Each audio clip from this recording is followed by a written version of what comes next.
everyone, welcome back to my channel. If you're a returning subscriber, thank you for coming back. If you're new to this channel, please hit the subscribe button, and welcome to everyone. Thank you for being on my channel. Thank you for watching. Please feel free to like, share and invite your friends. It's been a long while. So my name is Chigozie. I am a doctor and a researcher at the same time. So why I am doing today's video is because of those that have been asking me questions about traveling abroad with their spouse. So it is very important that you know that it's okay to travel with your spouse. It's very okay to travel with your spouse. Very important, and is not something you should worry about. Secondly, traveling with your spouse abroad will help you in adjustment. So I want to give you basically for 3 different countries that I know when you are traveling with your spouse to what it entails. But for these 3 different countries that I'm going to be talking about, understand that your accounts have to be fully funded. That's the account statement you're going to be submitting will be funded very well to include the number of persons that will be traveling with you. So I'm going to be talking about Canada, UK, US. So these 3 countries, that's what we're going to be dealing with. But before we dive into that, have you clicked the subscribe button? Please do like and share. So let's start. For you to travel abroad with your spouse, first of all, have this in mind. For the first 6 months of your traveling, you're going to be struggling to find your feet. In fact, no matter how rich you are, you will still be adjusting to the change in temperature, change in weather, trying to find your way around. You're going to be doing that kind of adjustment. So have it that the first 6 months of your migration, you're going to be adjusting. By the time you're getting to 1 year, you will be balancing and everything will be falling in place little by little. But when it comes to traveling abroad with your spouse as a student, see what it entails. For UK, you can travel with your spouse and your spouse is allowed to work. But before you bring in your spouse into UK, you must make sure you have the fund that will take care of your spouse. So they expect you to have money to take care of whichever dependent you are coming with, whether children, parents or your spouse. You should have money that you use and take care of them. Because I'm saying parents because I have a friend that traveled to UK. She took her mom along, saying that her mom will help her in taking care of her child while she goes to school. So they will expect you to provide funds to take care of your mom while she's in the country taking care of your child. So have this at the back of your mind too. Then one thing about UK is you guys can work it out in a way like when you are out, he has to be in. Then when you are in, he has to be out. So it will not be that 2 of you are out at the same time and nobody is in the house, especially when you don't have any nanny or anybody taking care of your children. They'll just take your children away from you. So have that at the back of your mind. Plan very well. If you want to leave your country, wherever you are watching from, between now and September next year, and you have not started planning now, then you are not serious. Truth be told, for you to make any travel, you should have started planning a year before the year you want to travel. In fact, before I traveled, I started planning. I started taking lectures, trainings on admission application, visa application. I started paying for people to teach me. So I was preparing myself for the journey ahead, knowing fully well that you will do this and it's not going to be easy. So if anybody tells you migration is easy, it's a lie. You will put in your time, you will put in your funds, you will put in your intellect, except you are paying people to do everything for you. If not, it is not. Even when you are paying people, are you not the one that will be working for the money you're using to pay? So it's not easy either way. It's It's not easy either way. That's that for UK. And understand that if you're going to UK as an undergraduate, the range of their school, this is just school fees. UK undergraduate school fees is between £8,000 to £15,000. That's the range. Then for graduate studies, that's masters, PhD, and postgraduate diploma, is between £12,000 to £25,000.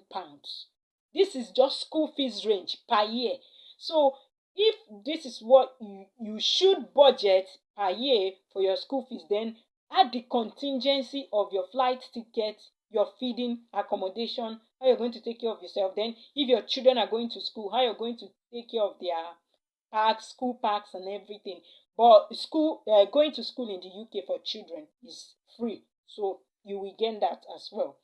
That's one good thing about UK.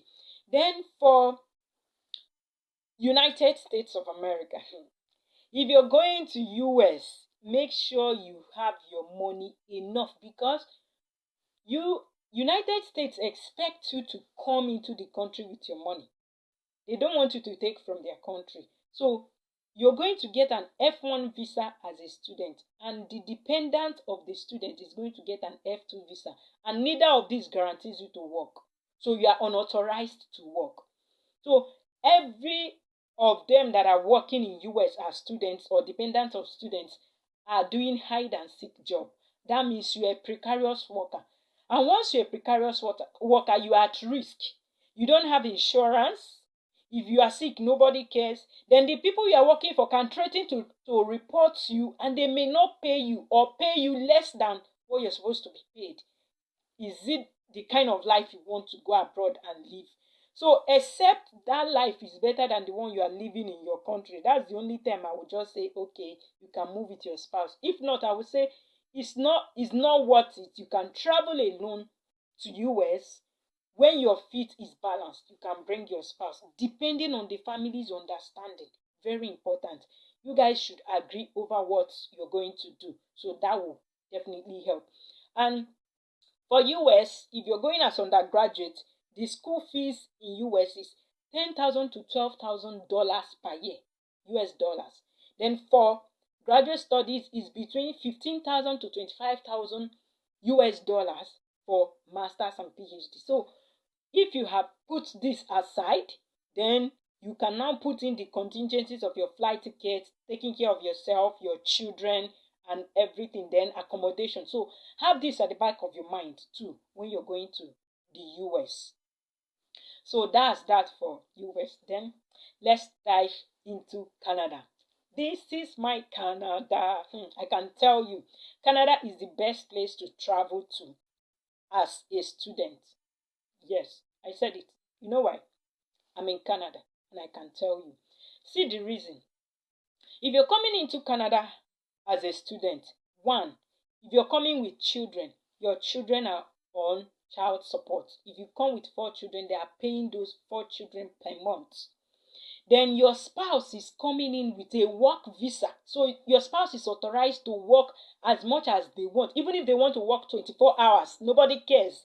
So they will work to support you while you're going to school. So it's easier to make the money to pay your school fees in Canada than other countries. So when you're coming to Canada, just have it at the back of your mind that if you could plan it very well, you come in with your spouse. The only way you people will do it, if you're going to school, one person will have to be at home, except you have children of age that can take care of their younger ones. Because in Canada, until a child is like 9 years, that's the only time you can leave the child at home and maybe go out and come back. But the child can't sleep alone. Until they get to 13 years, that's the only time you can leave them maybe with their younger ones to go out. So have this at the back of your mind when you're coming to Canada. If not, they'll pull your children out from you and they become government property. And I don't think you want that. That the government will help you and train your own child. I don't think you want that for yourself. So proper planning is very important when migrating. The only challenge with Canada is this. It's usually difficult to get admission in Canada. I will not lie to you. I will be very sincere. because I don't want you to come and start spending money, because Canada school application is between $120 to $150. I think the cheapest will be $100 for application. So I won't lie to you. It's not an easy thing, but it's doable. One, if you have at least a 2-1, you have higher chances of getting admission in Canada.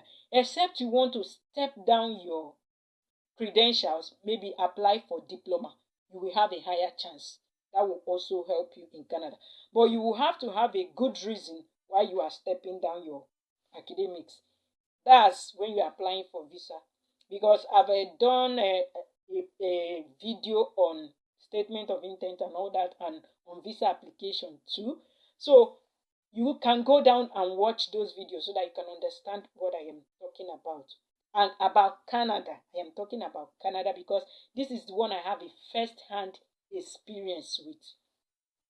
Then your spouse coming to Canada also will help you, because by the time your spouse have worked up to a year, your spouse now have a Canadian experience. So after 1 year, your spouse can file for PR, permanent residency. So you can still be a student and your spouse will get PR. That means you are now a PR holder. Are you seeing it? So that's one beauty about Canada. But oh my God, Canada makes admission difficult. But the thing is what? It is doable. I always want to say, with God on your side. Yes, I believe it very, very well. I believe with God on your side, you can get admission in Canada and everything will go well.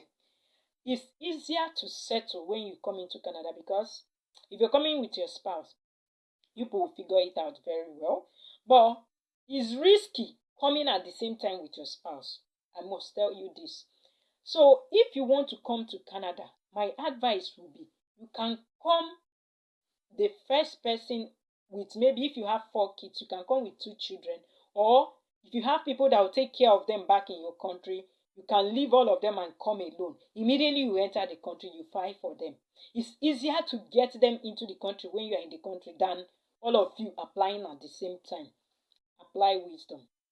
Because the visa officer is not going to be doing back and forth with you. If she looks through it and she feels anything is fishy, she'll just grant you denial sharp. So that's one thing about Canada. Because Canada doesn't give you opportunity to have a face-to-face interview with them. So don't even take the risk of saying you are going to apply by yourself without anybody guiding you. You will just get visa denial until you are tired of getting visa denial. So make sure someone is there to guide you in your application, especially for Canada. I have experience, so I am telling you the truth. Don't dive into it in blindness. But if you get through, you will really enjoy it. Having said this, I'm happy to share this story with you today, because it's like as though I'm telling you my story of Canada. So having said that, thank you for being to my channel today. I am grateful. Please feel free to subscribe, like, and share. Yes, I forgot to tell you, Canada school fees. Oh yes, is between, for graduate students, that's a graduate studies, which is a master's and PhD, is between 8,000 Canadian dollars to 25,000 Canadian dollars. Yes, is that high? 8,000 Canadian dollars to 25,000 Canadian dollars. But some school is as cheap as 6,000 Canadian dollars per year. Some school is that cheap, 6,000 Canadian dollars per year. But most times the average that you are getting will be 8,000 Canadian dollars to 25,000 Canadian dollars. But for undergraduate, undergraduate diploma is still between the same 8 to 15,000 Canadian dollars. So see, let me be sincere. I don't know of other countries outside the 3 I have told you about. But I know that if you check Google, it may give you an idea of any other country you want to go to. But comparing these 3 countries I've told you about, Canada is the best place to be. Believe me. Until I see you again next time on this channel, my name is Chigozie. Please subscribe to my YouTube channel, like, share. Let's make this a community while I continue to give you back-to-back info that will help you in your migration journey. in the comment section, if you have anything to say, please drop your comment. I will definitely respond. Thank you once again for being to this channel. Thank you. You can follow me on YouTube, on Instagram, Dr. Chigozie for research, on Facebook, Dr. Chigozie, and you are on YouTube already, Dr. Chigozie. So, bye. See you next time.